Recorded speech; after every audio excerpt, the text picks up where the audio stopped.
Hey everybody, Questwise here, and in this video I want to go a little bit old school. So yesterday was July 27th and it was Gary Gygax Day. It's a day that we sort of look at the father of role-playing and celebrate his accomplishments and the hobby that we know and love today on his birthday. And because I was busy, I didn't have a chance to actually engage in any gaming activities, but I knew I wanted to at least talk a little bit about an old school or an OSR product. And while I was going to do something directly tied to Gary Gygax, I had also watched a video by Ben Barsh, who has been doing videos for Frog God Games, and the video was that he was no longer going to be doing videos for Frog God, that he was doing some other things. He had some other opportunities to explore, and so he would still be working with Frog God Games, but would no longer be doing videos for their channel.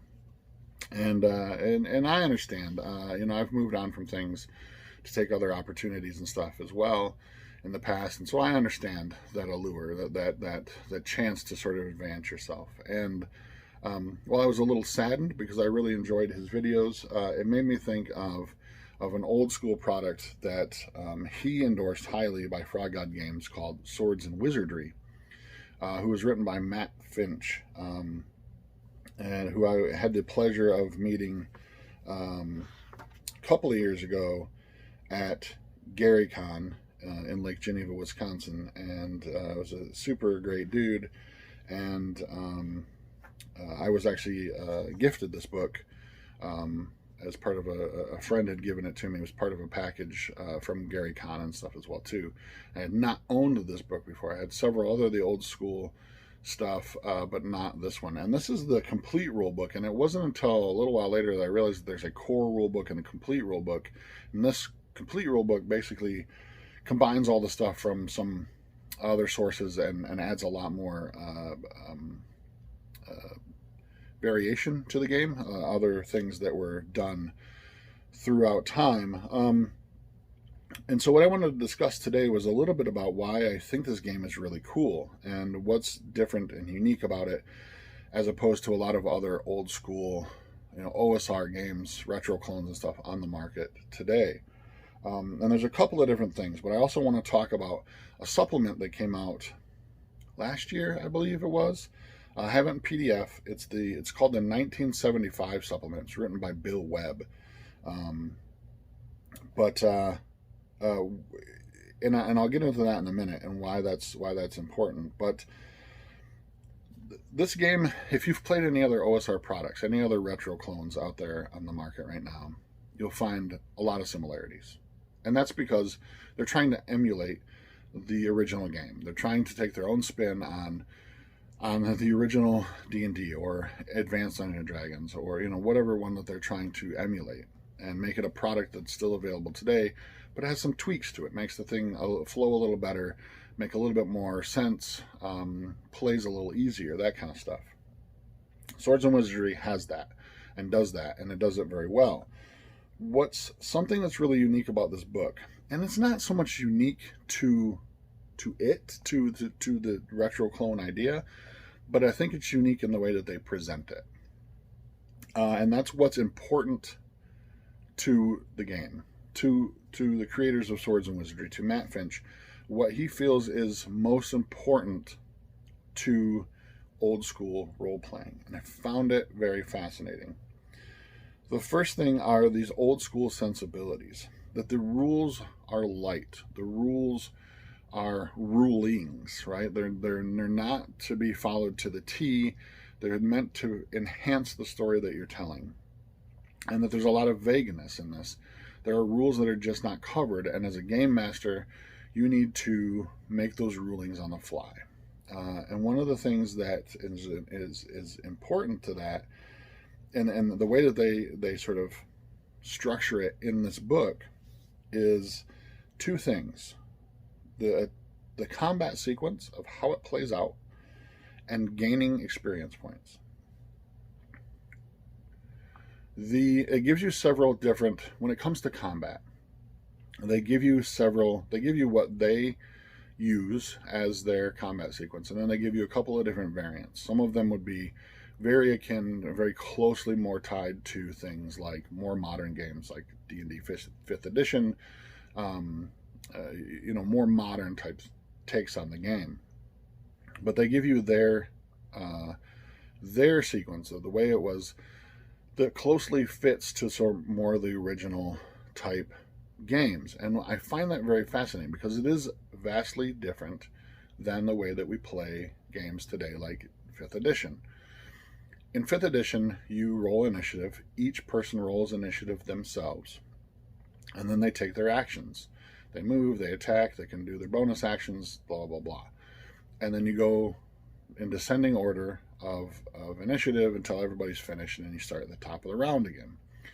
In this game, you roll a d6 per side, so GM versus players. Whoever scores highest gets to act. That whole side gets to act first. But now it gets a little more different, and the more and more I read it and play it, it makes a lot more sense to me.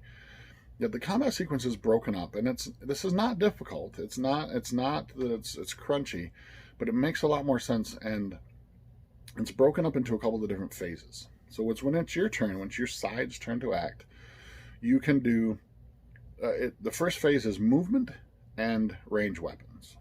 Okay, so you begin to you do any types of movement and then ranged attacks, which makes sense, right? Those things are going to happen first, because range attacks are from a distance, are going to fire first. Then the next side, the losing side, gets to move and do their range attacks. Then it comes back to the winning side of the initiative, and they get to do any melee attacks and magic. And those happen at the end of the round because magic is thought to originate starting at the top of the round. You're beginning to cast. You're doing your movement. You're doing your verbal components to this thing. And then it sort of takes effect towards the end of the round. And it's also interesting because movement comes before that. So if you are a caster and you're standing there and you're beginning to do your spell, and your turn is over, and it goes to the game master's turn, and a creature or an opponent, a villain, approaches you, it's going to interrupt your spell. If they're going to move up and try to attack you, it's going to interrupt your spell. They're now in your space, and it disrupts your thing. So it's interesting how it breaks up the combat sequence a little bit. And then certain things happen at the end of the round. For instance, longbows can fire twice in a sequence in a round, so they get their second shot at the very end of things. It's basically first shot, and then everything's happening, and then they're drawing back and firing their last shot. So there's a few things that sort of happen at the end of the round, but all in all, that's the combat sequence. It's completely different than what we do in more modern games. The other thing that's really interesting and important to kind of note is the gaining of experience points. And this was something that really hit home with me. In a lot of more modern games, you kill the creature, you gain experience points for killing the creature, you take its treasure. In Swords and Wizardry, monsters are worth less experience points. And treasure is worth more experience points. So if you gain treasure and sell it, you're gaining the experience of the experience itself, going and gaining the treasure, coming back and trading it for goods and services, and that's when you gain the experience for it. The weird trade-off is that, say you get a potion of healing.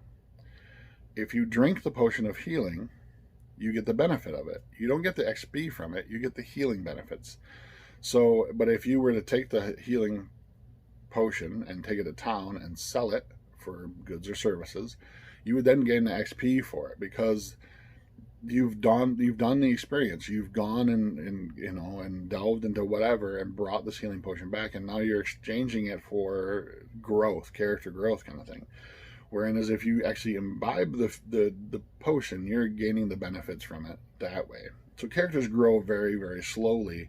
I don't want to say very, very slowly. That sounds horrible, but they do grow much less frequently, level-wise, than they do in more modern games, where you're kind of jumping up in levels right away. Not uncommon to see 12th, 15th level characters very, very soon. In this game, it would take 12th, 15th level character would take probably years of play. But I like that. It's slow, it's growth, it's understandable. You're learning from the experiences less. You still get experience from killing creatures, but it's less than it is in more modern games and stuff as well too. I found that really interesting. I found it something that very sort of re-evaluated my thoughts on experience itself, and I really enjoy that aspect of it. Now, there's a supplement. You can get this on DriveThruRpg, and I'll put a link down below. And I will, let you know that I am an affiliate with DriveThruRpg. So if you use the link down below to buy it, the author gets some great kickback for that. You get a great product, and I get a little bit of money back for that as well too, which I in turn use to buy products like this to show you guys. This is called the 1975 supplement. It's an adventure that's meant to sort of an introductory adventure. It's meant to sort of introduce you to swords and wizardry and the style of play from 1975. Now, why did this interest me? Well, first of all, it's old school, and I liked the idea behind it. But I was born in 1975, so I felt like I had to own this. Now, I got it in PDF. I don't believe it is available in print on demand as of yet. Might not ever be, but the PDF is great. It's very readable. It's very well put together. It feels like reading Swords and Wizardry, old school stuff. I was able to read it easily on my phone as well as my tablet, my laptop. It reads very, very well on every device. But the thing that I found very, very awesome about it, and the adventure is an adventure. It's a good adventure, but it's a standard adventure. But the intro essay, the introduction to this thing, was written by Bill Webb, and what I found really, really interesting was his take of why he wrote it and why he did it, because he wanted to show his experience of what the game was when it was created, 1975. When they were playing it as it was growing, as it was budding and sort of blossoming in their heads, and the rules were still being written.